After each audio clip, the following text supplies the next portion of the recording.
Hello friends, मैं सोनू कुमार स्वागत करता हूं आपका डोयल एजुकेशन पर। माफ़ कीजिएगा साथियों, गला थोड़ा आज ख़राब है जिसकी वजह से कल वीडियो नहीं डाल पाया था। तो आज मैं संविधान की वीडियो लेकर आया हूं। इससे पहले 5 वीडियो हमने संविधान के कंप्लीट कर लिए हैं। आज ये 6th क्लास संविधान की। अपने से पहले वाले वीडियो में हमने संविधान सभा की कुछ समितियाँ, छोटी बड़ी समितियों के बारे में पढ़ा था। मैंने बड़ी समितियां बताई थी 8 थी और छोटी समितियां जो थी वो 13 समितियों का गठन किया था। 19 समितियों में से आज जो सबसे इम्पोर्टेंट समिति है उसके विषय में हम चर्चा करेंगे। आज का टॉपिक हमारा प्रारूप समिति। ये संविधान सभा की सबसे बड़ी समितियों में गिनी जाती है प्रारूप समिति। और पिछले वीडियो में हमने डिस्कशन किया था कि संविधान सभा में जो सदस्य थे उनका चुनाव निर्वाचन किस तरह से हुआ था, कौन व्यक्ति कहाँ से चुना गया था, और बंटवारे के बाद संविधान सभा के सदस्यों की संख्या भारत में कितनी रह गई, कितने लोग पाकिस्तान चले गए। तो इन तमाम चीज़ों पर हमने वहाँ चर्चा की थी। और उसी चर्चा को हम आगे बढ़ाते हुए आज टॉपिक पढ़ने वाले हैं प्रारूप समिति। इम्पोर्टेंट टॉपिक है, हर एग्जाम के लेवल से बहुत बार यहाँ से क्वेश्चन पूछे गए हैं। अगर आपको प्रारूप समिति के बारे में अभी तक परिपूर्ण तरह से नहीं पता था तो आज जो भी आपके इसके डाउट थे, जो भी क्वेरीज थी, आज वो आपकी क्लियर होने वाली है। तो वीडियो को कंटिन्यू देखिए। नेक्स्ट हम कल मैथ का वीडियो डालेंगे, तो एक दिन के गैप से वीडियो आपको अब कंटिन्यू मिलेंगे। तो हम शुरू करते हैं प्रारूप समिति के विषय में। तो आपने देख लिया होगा, आप इसका स्क्रीनशॉट भी ले सकते हैं। तो यहाँ से मैंने लिखा है प्रारूप समिति। तो पहले चर्चा कर लेते हैं कि प्रारूप समिति का जो गठन हुआ था वो किस उद्देश्य से प्रारूप समिति को गठित किया गया। तो साथियों, जब संविधान सभा संविधान का निर्माण कार्य कर रही थी तो उस सभा में लोगों को लगा कि हम जिस संविधान का निर्माण कर रहे हैं उस संविधान का प्रारूप कैसा हो, यानी किस प्रारूप पर हम संविधान का निर्माण करें। तो उसी के बिहाफ पर इन्होंने देखते हुए एक प्रारूप समिति गठित करने का निर्णय लिया, और जिनका head very brilliant doctor Bhimrao Ambedkar को बनाया गया। उनकी अध्यक्षता में इस समिति का गठन किया गया। उनके अलावा 6 सदस्य इसमें और भी थे। टोटल अगर देखें, क्वेश्चन यहाँ से पूछा गया था कि प्रारूप समिति में कुल कितने सदस्य थे। टोटल सदस्य थे 7। हेड थे डॉक्टर भीमराव अंबेडकर और 6 अन्य सदस्य थे। ऐसा क्वेश्चन ऐसे ही पूछा गया था कि निम्न में से कौन सा प्रारूप समिति में मूल सदस्य के रूप में शामिल था। ठीक है, अब सारी चीज़ों पर चर्चा करेंगे कि मूल सदस्य क्या है और हमारा उसके बाद जो सदस्य शामिल हुए वो किस तरह से क्यों शामिल हुए। तो सबसे पहले हम आपको करना क्या है, एक हेडिंग डाल लीजिए प्रारूप समिति। और प्रारूप समिति में हमें देखना है प्रारूप समिति का गठन। प्रारूप समिति का जो गठन हुआ था वो 29 अगस्त 1947 को किया गया। प्रारूप समिति का गठन 29 अगस्त 1947 को संविधान सभा द्वारा किया गया। नेक्स्ट है हमारा प्रारूप समिति के कुल सदस्य। प्रारूप समिति के कुल सदस्य थे 7। प्रारूप समिति में टोटल जो मेंबर थे वो 7 थे, जो निम्न प्रकार इनके नाम है। यहाँ से क्वेश्चन पूछा गया है, बड़ी बारीकी से क्वेश्चन आया था। तो देखते हैं, अब यहाँ से कोई क्वेश्चन आएगा आपका वो गलत नहीं होगा। तो सबसे पहले सदस्यों पे एक बार नज़र डाल लेते हैं। सबसे पहले नाम आएगा डॉक्टर भीमराव अंबेडकर का, जो कि इसके हेड थे। हेड यानी इसके अध्यक्ष।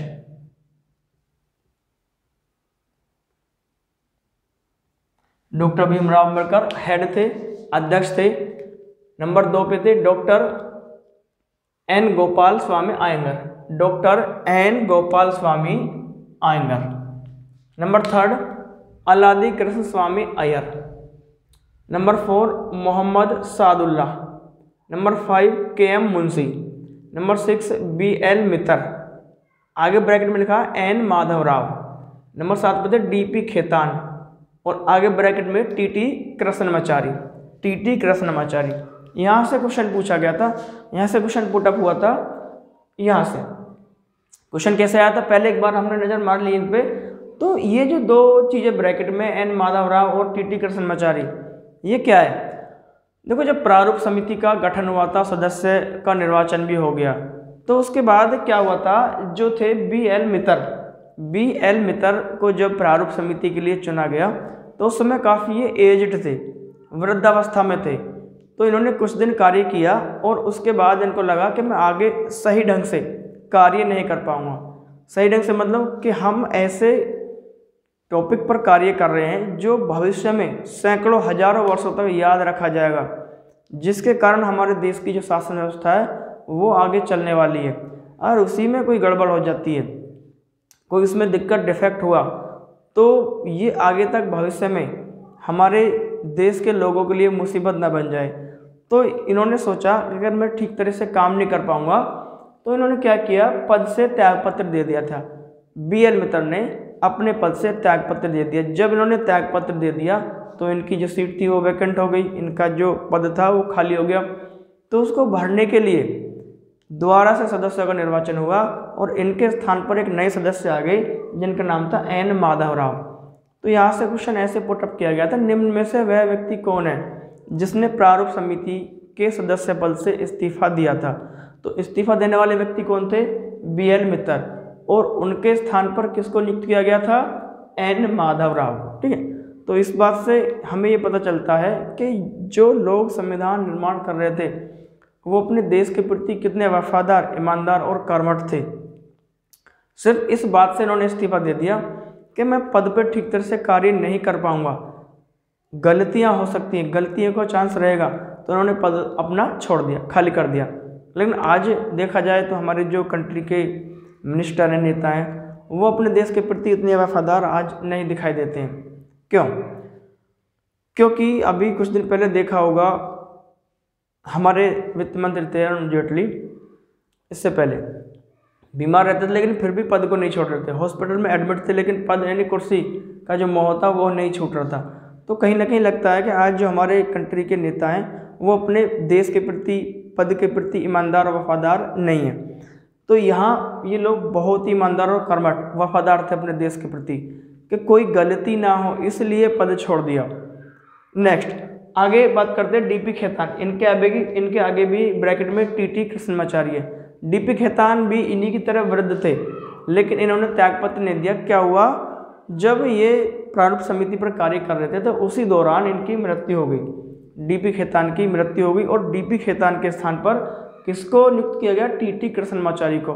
दोनों बहुत ही इंपॉर्टेंट है, ध्यान रखना कि बी.एल. मित्तर की जगह निम्न में से किस व्यक्ति को लाया गया, किस व्यक्ति का निर्वाचन हुआ, तो एन माधवराव और डीपी खेतान के स्थान पर टीटी कृष्णमाचार्य।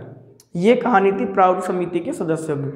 अब यहाँ से आपका कोई भी क्वेश्चन आएगा तो गलत नहीं होगा। एक बात और साथियों, इन सभी के नाम भी हमें याद रखने, इनमें से पूछ लेता निम्न में से वह व्यक्ति कौन है जो प्रारूप समिति का सदस्य नहीं था, तो 3 नाम ये दे देगा, एक नाम अलग दे देगा। तो ध्यान रखना है, हर तरह से हमें तैयार रहना है। आपका चाहे किसी का भी एग्जाम हो, यूपीएसआई हो, यूपीपीसीएस हो, निश्चिंत हो कि आप पॉलिटी पढ़िए, क्वेश्चन आपका गलत नहीं होगा।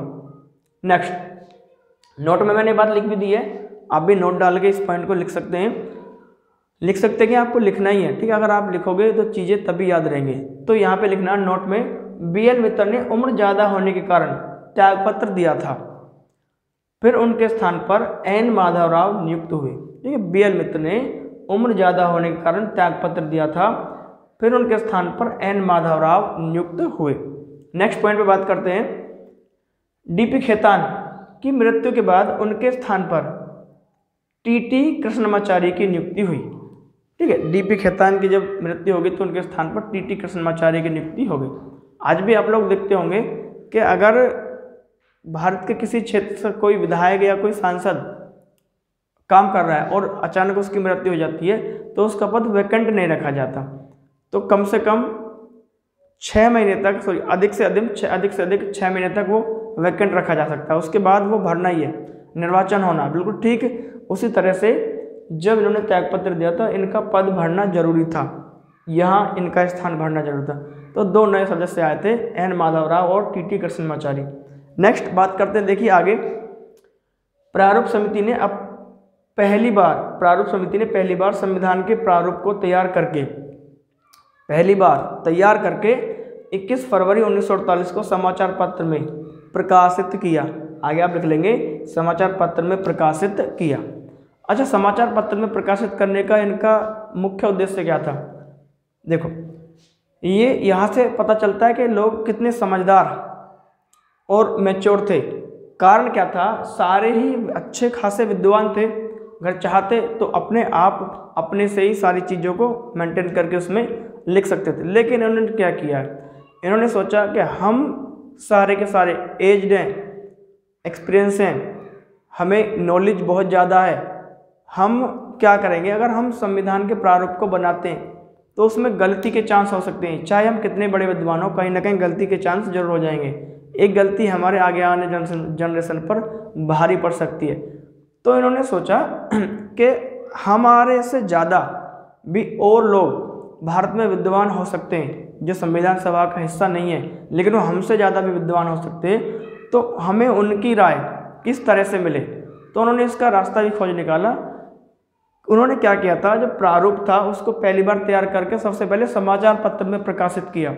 समाचार पत्र में अपना ऐड दिया, प्रकाशित किया और कहा कि जो भी व्यक्ति इस प्रारूप में कोई गड़बड़ या दिक्कत जिसको लगती है तो वो उसको नोटेट करे, उस पॉइंट को नोटेट करे और उस पॉइंट की जगह दूसरा क्या होना चाहिए उसका सुझाव दे।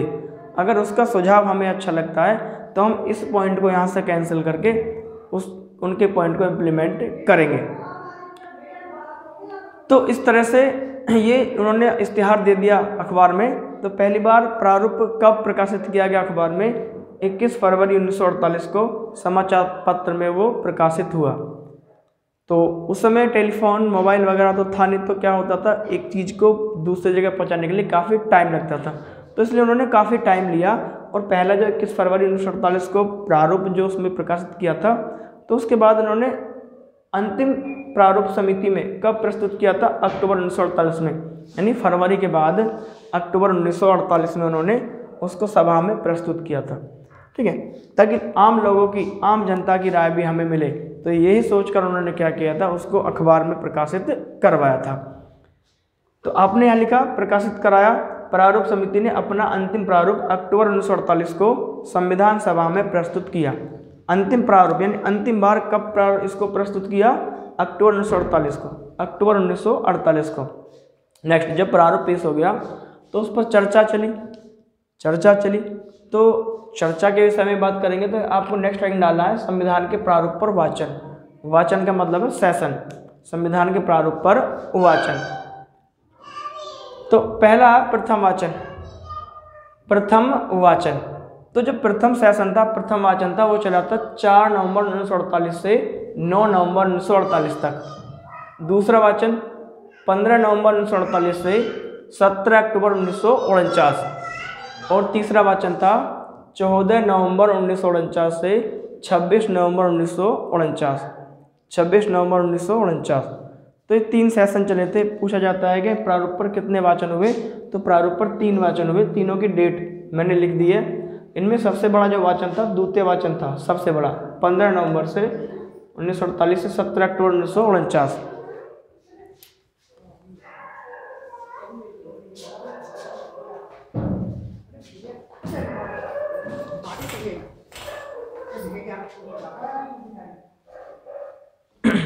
नेक्स्ट आगे देखते हैं। नोट में उस समय सबसे बड़ा वाचन जो सेशन था वो दूसरा वाचन हुआ था। सबसे बड़ा वाचन जो सेशन था दूसरा वाचन। प्रथम 4 नवंबर 48 से 9 नवंबर 48 तक, दूसरा 15 नवंबर 48 से 17 अक्टूबर 1949 तक। तो उस समय सबसे बड़ा वाचन कौन सा था? दूसरा। और यहाँ पे क्या हुआ था? इसी दिन 26 नवंबर 1949 को संविधान क्या हुआ? पारित कर दिया गया। 26 नवंबर 1949 को संविधान पारित हुआ। पारित का मतलब है, यहाँ पे मैंने लिखा है संविधान सभा द्वारा संविधान को 26 नवंबर 1949 को अंगीकृत, पारित या गोद लिया गया। इन सब का मतलब एक है। अगर आपसे पूछा जाए कि संविधान कब अंगीकृत हुआ तो 26 नवंबर 1949। अंगीकृत का मतलब, पारित का मतलब और गोद लिया का मतलब है कि संविधान बनकर कब तैयार हुआ। तो क्वेश्चन कैसे पूछ सकता है कब अंगीकृत हुआ, तो भी डेट यही रहेगी। कब पारित हुआ? 26 नवंबर 1949 को पारित हुआ। कब गोद लिया गया? 26 नवंबर 1949 को गोद लिया गया। नेक्स्ट, और इस दिन संविधान आंशिक रूप से लागू हुआ। 26 नवंबर 1949 को संविधान जब पारित हुआ था तो संविधान का कुछ हिस्सा इसी दिन लागू कर दिया था, जैसे निर्वाचन आयोग, ठीक है, कानून व्यवस्था कुछ लागू कर दी थी। तो कुछ आंशिक का मतलब है थोड़ा सा हिस्सा। आंशिक रूप से संविधान कब लागू हुआ था? 26 नवंबर 1949 को। तो संविधान पूरी तरह से कब लागू हुआ? पूरा टोटल संविधान कब लागू हुआ? तो संविधान पूरी तरह से 26 नवंबर 1950 से लागू हुआ। ये बात अंडर आर्टिकल किस में मेंशन है? अंडर आर्टिकल 394 में।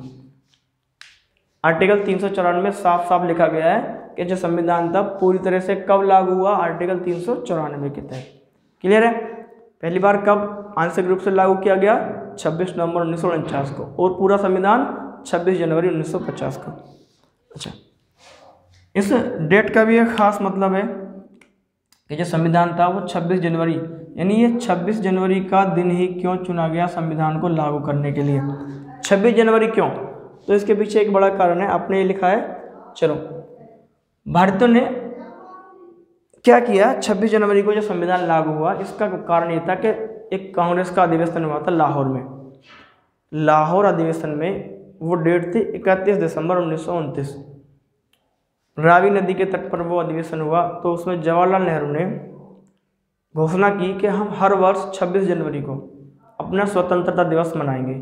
हर साल, अगले साल से हर साल 26 जनवरी को अपना स्वाधीनता दिवस मनाएंगे।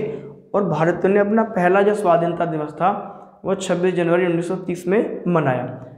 तो उस डेट को आगे तक याद रखने के लिए उन्होंने सोचा कि इस डेट को ऐसा काम किया जाए कि आगे तक डेट हमें याद रहे, भविष्य में इस डेट को भूले ना, 26 जनवरी को। तो उन्होंने इस दिन को निश्चित किया कि जो संविधान पूरी तरह से लागू होगा वो लागू होगा 26 जनवरी को। 26 जनवरी का दिन इसलिए चुना, तो संविधान इसलिए 26 जनवरी 1950 को लागू हुआ, वरना इसी दिन संविधान को लागू कर सकते थे, ठीक है, नवंबर को। लेकिन क्या इंतजार करना पड़ा 2-3 महीने का, तो 26 जनवरी 1950 का संविधान पूरी तरह से लागू कर दिया। नेक्स्ट, जब संविधान लागू हो गया, संविधान बन गया, लागू कर दिया, सारी नियम व्यवस्थाएं होंगी, तो संविधान सभा के जो सदस्य थे उनको डिसोल्व नहीं किया गया, संविधान सभा को विघटित नहीं किया गया, उसको रखा गया। उसका भी कारण था। तो संविधान सभा की अंतिम बैठक 24 जनवरी 1950 को हुई। अंतिम जो बैठक थी 24 जनवरी 1950 को हुई। पहली बैठक 9 दिसंबर 1946 को, दूसरी 11 दिसंबर 1946 को, तीसरी 13 दिसंबर 1946 को, लास्ट अंतिम बैठक 24 जनवरी 1950 को। तो 24 जनवरी 1950 को ही क्या हुआ था? संविधान सभा को 2 भागों में बांट दिया, एक तो सभा के रूप में और एक संसद के रूप में, क्योंकि उस समय संसद का गठन नहीं हुआ था। संसद का गठन हमारा 1952 में राज्यसभा लोकसभा का गठन हुआ। तो 2 रूपों में बांट दिया। जब संसद यानी जब सभा संविधान सभा के रूप में कार्य करती थी तो उस समय उनके अध्यक्ष होते थे डॉक्टर राजेंद्र प्रसाद। जब संविधान सभा के रूप में बैठती थी कार्य करने तो अध्यक्षता करते थे डॉक्टर राजेंद्र प्रसाद। लेकिन वहीं दूसरी ओर जब संसद के रूप में वो कार्य करती थी तो उनके अध्यक्ष होते थे गणेश वासुदेव मावलंकर, इनको शॉर्ट में बोलते हैं जीवी मावलंकर। तो इसलिए इनको कहा जाता है कि लोकसभा के पहले अध्यक्ष कौन थे? जीवी मावलंकर।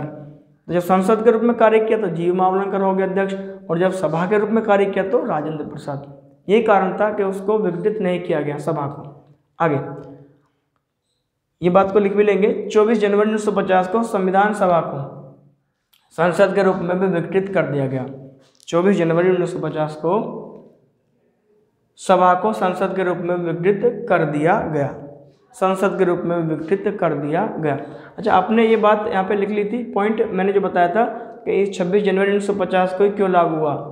अगर आपने वहाँ नहीं लिखा हो तो आप नोट में एक क्वेश्चन यहाँ लिख लेंगे कि 26 जनवरी 1950 को संविधान लागू करने का एक ही उद्देश्य था कि भारतीयों ने अपना पहला स्वतंत्रता दिवस 26 जनवरी 1930 को मनाया।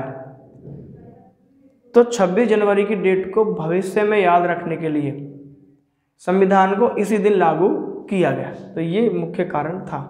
नेक्स्ट, संविधान बनने में लगा समय 2 वर्ष 11 माह और 18 दिन। संविधान बनने में जो समय लगा था 2 वर्ष 11 माह और 18 दिन का समय लगा, सबसे बड़ा संविधान था। नेक्स्ट लिखेंगे आगे, संविधान सभा के और भी कार्य थे क्या। राष्ट्रगान अपनाया, संविधान सभा ने राष्ट्रगान अपनाया 24 जनवरी 1950।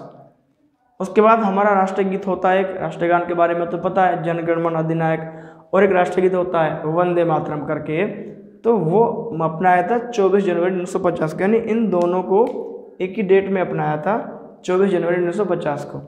अब संविधान सभा ने राष्ट्रध्वज अपनाया, तो संविधान सभा ने अपना जो तिरंगा झंडा है वह 22 जुलाई 1947 को अपनाया। जो तिरंगा झंडा था 22 जुलाई 1947 को अपनाया। नेक्स्ट आप लिखेंगे, मैं बोल रहा हूँ आपको लिखना है, ठीक है। तो यहाँ से आगे लिखेंगे ध्वज के आगे से कि मूल संविधान में 395 आर्टिकल, मूल संविधान में 395 आर्टिकल कोमा देंगे, 22 भाग और 8 अनुसूचियाँ थी। 395 आर्टिकल, 22 भाग और 8 अनुसूचियाँ थी, 8 अनुसूचियाँ थी। तो आज हमारे जो आर्टिकल थे वो 395 में, जो मूल संविधान के आर्टिकल थे 395। लेकिन आज जो हमारे वर्तमान में आर्टिकल हैं, वर्तमान वो 470। वर्तमान में कितने अनुच्छेद है? 470।